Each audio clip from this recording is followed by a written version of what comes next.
Bonsoir à tous, bienvenue sur Vox Africa. Merci d'être au rendez-vous de Africa Chronicles, votre magazine qui revient sur l'histoire de l'Afrique pour essayer de vous fournir une interprétation africaine de cette histoire de notre beau continent. Alors aujourd'hui, nous revenons sur l'histoire de la République démocratique du Congo, ex-Zaïre, puisque vous avez suivi la semaine dernière la première partie du documentaire sur la force publique. Au commencement était la force publique, ce documentaire réalisé par mon collègue Olivier Enogo, qui retrace un peu la généalogie de la force publique congolaise, l'ancêtre de l'armée congolaise, et qui nous relate les moments importants de l'indépendance, de l'avènement de l'indépendance, et puis les tumultes de l'après-indépendance au Congo de l'époque. Alors nous allons en parler aujourd'hui, mais à l'aune de l'actualité, nous en parlons avec deux éminents invités que je vous présente tout de suite. Tout d'abord à ma droite, Anissé Mobé, visage connu, qui est déjà venu de nombreuses fois sur le plateau de Vox Africa, sociologue, écrivain et puis citoyen congolais, comme il aime lui-même se présenter. Anissé, bonsoir. Bonsoir et merci bonsoir aux d'être amis avec nous. Téléspectateurs de Vox Africa. Merci d'être avec nous. Et puis à ma gauche, Henri Nzouzi, un nouveau visage sur Vox Africa et non des moindres, consultant spécialiste en relations internationales. Henri, bonsoir et merci d'avoir accepté notre invitation. Tout le plaisir est pour moi. Merci beaucoup à tous les deux. Donc on va parler justement du Congo, mais comme je vous l'ai dit, à l'aune de l'actualité. L'actualité du Congo, c'est quoi? C'est dans un peu moins d'une semaine, la tenue du sommet de la francophonie à Kinshasa. Un sommet qui n'a pas été facile de mettre en place, puisqu'il y a eu toute une polémique autour de la présence ou non du président français François Hollande, polémique de l'opposition congolaise qui critiquait justement la tenue de ce sommet en tant que légitimation ou non du pouvoir en place à Kinshasa, mais puis aussi espoir d'une bonne partie à la fois de la population congolaise, mais aussi de toute la famille de la francophonie qui tenait à ce que ce sommet se tienne à Kinshasa, parce que la RDC représente aujourd'hui le plus grand pays de la francophonie en termes de démographie. Alors nous allons en parler dans cette première partie avec nos invités. Je commence par vous, Anissé. Alors ce sommet de la francophonie, comme je l'ai dit, polémique autour du sommet, mais au fond, n'est-ce pas une bonne chose? N'est-ce pas l'occasion pour le Congo de revenir sur le devant de la scène internationale et de façon positive, plus à cause des guerres ou des viols qui se passent à l'Est, mais parce que ce sera le lieu d'un sommet international où ceux qui ont le français en partage vont pouvoir se rencontrer et parler ensemble. Mais en tant que locuteur francophone, donc j'aurais tant souhaité que ces sommets se déroulent dans des conditions où les talents littéraires de Congolais, la vitalité artistique du Congo, le bouillonnement culturel du Congo puissent être mis en valeur. Mais là, Qui dit que ça ne sera pas le cas? Mais c'est-à-dire c'est parce que le sommet, la tenue du sommet à tous les mois est polluée par toutes ce que vous appelez les controverses. Mais ce sont des contestations tout à fait légitimes, parce que les Congolais ont le sentiment que l'OIF a violé ses propres fondements, ses propres fondamentaux, parce que la charte de Bamako qui a été adoptée sur le respect de la bonne gouvernance, le respect des droits de l'homme, apparemment ici n'a pas été respectée, puisqu'il y a les assassinats des journalistes, il y a l'arbitraire du pouvoir et surtout cette confiscation du scrutin électoral de novembre dernier. Bientôt, mais ce n'est pas l'avis, par exemple, à la fois de Clément Dueb, qui est l'administrateur de l'OIF, et puis aussi le secrétaire général de la francophonie, Abdou Diouf, qui explique très bien qu'il fallait non seulement que ce sommet se tienne à Kinshasa, parce que ça ne s'est jamais tenu en Afrique centrale, c'était une vieille promesse en plus faite à la RDC, qui est, comme je le rappelle, le plus grand pays en termes de démographie de l'espace francophone. Et puis, si on veut que les choses progressent, aillent dans le bon sens, il faut être présent, il faut parler. Vous savez, le général de Gaulle qualifiait l'ONU de machin. Il ne faut pas que l'OIF soit un jour aussi qualifié de machin. C'est-à-dire que, effectivement... Pour vous, la politique de la chaise vide serait la meilleure? Non, c'est-à-dire que il faut espérer, il faut en tout cas s'employer pour que l'OIF, l'Organisation internationale de la francophonie, puisse être un lieu où les Africains ne soient plus pénalisés, par exemple, par les droits de veto qu'on rencontre à l'ONU. Il faudrait, malheureusement ici, force est de constater que la francophonie n'est pas encore parvenue à se structurer en un pôle diplomatique d'où peuvent émerger des solutions efficaces à des crises qui frappent le pays francophone, notamment l'Afrique. Regardez, l'ONU n'arrive pas à s'en sortir au Congo. Alors, sommes-nous sûrs que l'OIF pourrait faire mieux que l'ONU ou l'Union européenne?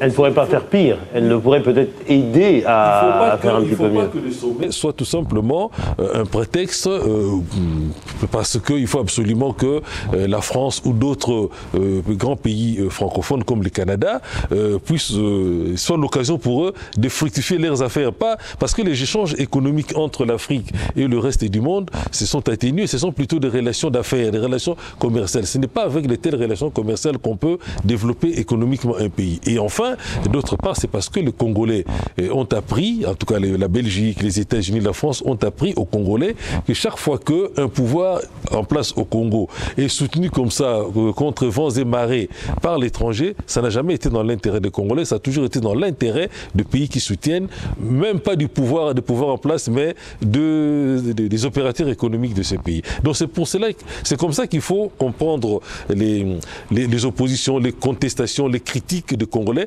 non pas qu'ils soient contre la France ou contre... Une partie des Congolais, il faut le dire. Hein, parce qu'une partie même de l'opposition était pour la tenue du sommet, pour avoir l'occasion, justement, comme on l'a dit, de parler et de le dire urbi et orbi, c'est-à-dire à la face du monde, la réalité du Congo. Et c'est pour ça, je pense qu'aussi François Hollande, le président de la France, a annoncé qu'il rencontrera notamment Étienne Tshisekedi, l'opposant congolais. Mais êtes-vous sûr que c'est en une heure de conversation entre le chef de l'opposition et un chef d'État étranger qu'on peut résoudre des problèmes essentiels qui tiennent par exemple au fait que le Congo n'a pas d'armée aujourd'hui et que la France pendant très longtemps a développé sa coopération militaire mais qui n'a rien donné au Congo. La preuve c'est que l'armée, les FPR a vaincu militairement et l'armée rwandaise et l'armée zaïroise qui étaient toutes les deux entraînées, encadrées par la coopération militaire française, et que deuxièmement, la France est partie de l'Afrique centrale sur un constat d'échec à la fois sur le plan de coopération militaire que sur le plan diplomatique. Et d'autre part, la France a tenté de renouer avec cette région, notamment le Congo, en 2009 à l'occasion de la visite du président Sarkozy, mais il n'est resté qu'à quelques heures à Kinshasa. Et surtout, le plus important, c'était quoi? C'était de permettre à Areva, la présidente de l'Areva, Madame Lauvergeon, est arrivée une heure avant le président Sarkozy à bord d'un jet privé, d'une manière très discrète, parce qu'il fallait finaliser un contrat portant sur l'uranium, mais dans des conditions qui n'ont jamais été explicitées. Donc, tout cela... Ce qui est le cas de tous les contrats d'uranium. Hein. Voilà, tout cela fait que les Congolais, c'est tout à fait légitime qu'ils puissent s'exprimer aussi,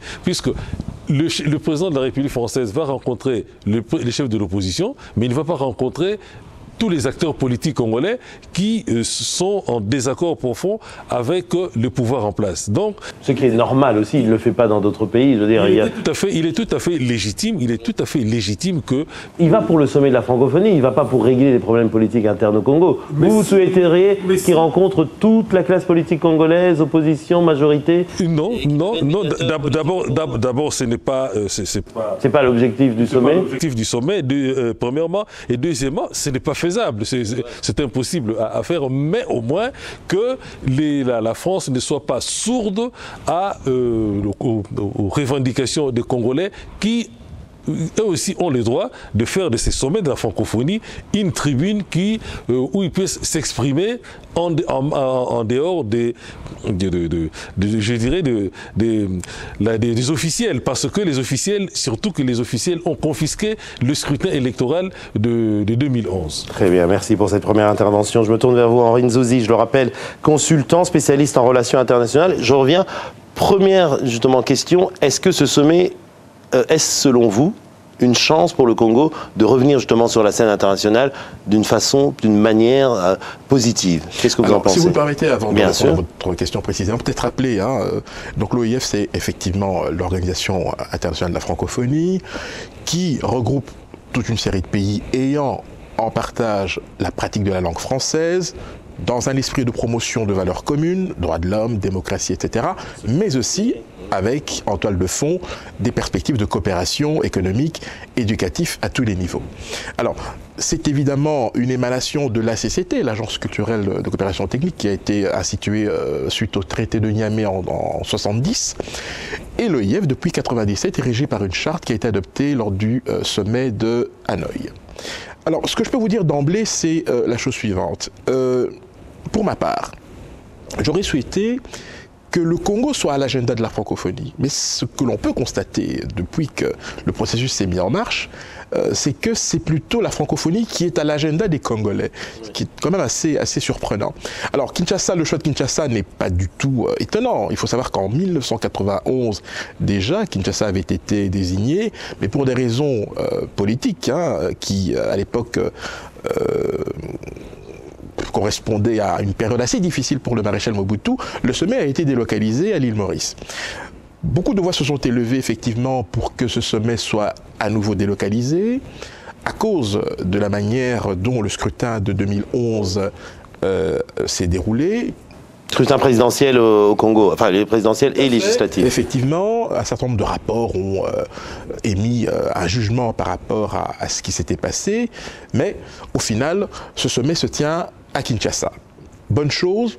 Écoutez, tout dépend de ce que l'on va faire de ce sommet. Mais ne nous voilons pas la face. Pour Joseph Kabila, c'est une formidable opportunité de revenir sur le devant de la scène politique et diplomatique. Pour le Congolais lambda, il va y avoir 48 heures de liesse populaire, probablement. Mais le lendemain sera difficile, sera brutal. Les femmes se feront toujours violer à l'est de la RDC. Les armes ne se tairont pas pour autant. La rébellion ou les rébellions actives à l'est ou dans l'Ituri ne vont pas arrêter leur activisme. Alors maintenant, par rapport à la polémique qui a précédé, disons, la venue de François Hollande, je pense que à ce niveau-là, il faut que nous puissions rester conscients d'une chose. Les États n'ont que des intérêts, et je pense que 4 facteurs ont probablement incité François Hollande à prendre sa décision. Le premier est dû au fait que, comme vous pouvez le constater au niveau de la crise concernant la Syrie notamment, la France ne joue pas les premiers rôles. Et donc, pour pouvoir rejouer les premiers rôles dans un périmètre qui lui est familier, la France ne pouvait pas faire l'impasse sur le sommet de Kinshasa. Premier élément, jouer les premiers rôles dans un espace où Paris peut afficher son leadership. Et au fond, assumer sa responsabilité en tant que creuset aussi de la francophonie. Absolument. Deuxième opportunité, je dirais d'ordre plus politique intérieure française. Il y a en ce moment, sur le plan intérieur, pas mal de difficultés que François Hollande rencontre.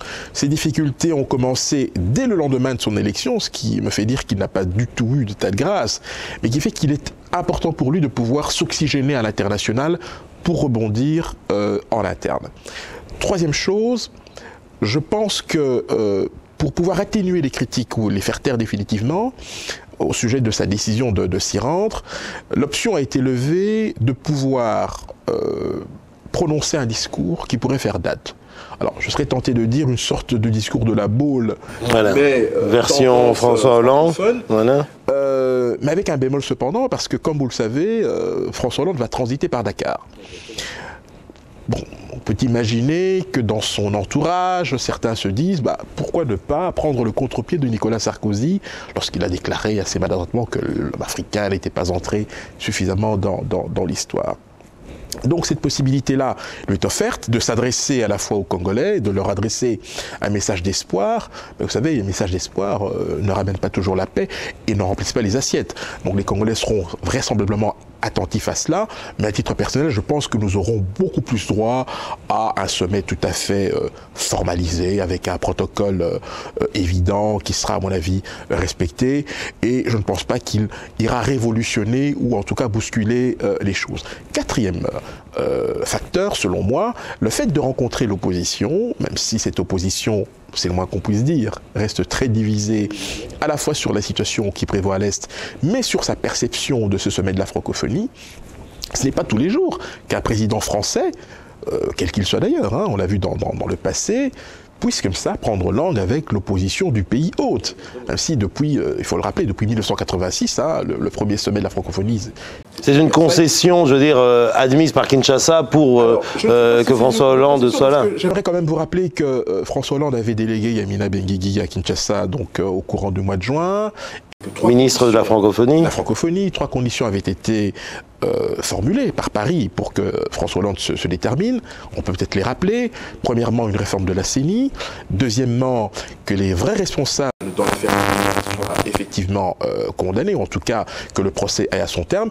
Et enfin, la mise sur pied d'une commission des droits de l'homme. Alors, pour le premier point, il semblerait, en tout cas ça s'est entamé, oui, il y a eu le Parlement. On a inscrit à l'ordre du jour de la nouvelle session parlementaire cette question. Par contre, pour le procès Chebeya, pas mal de gens ont été surpris de voir que cela a été renvoyé après le sommet de la francophonie. Ce qui me fait dire à titre personnel que les promesses, en réalité, n'engagent que ceux qui veulent bien y croire.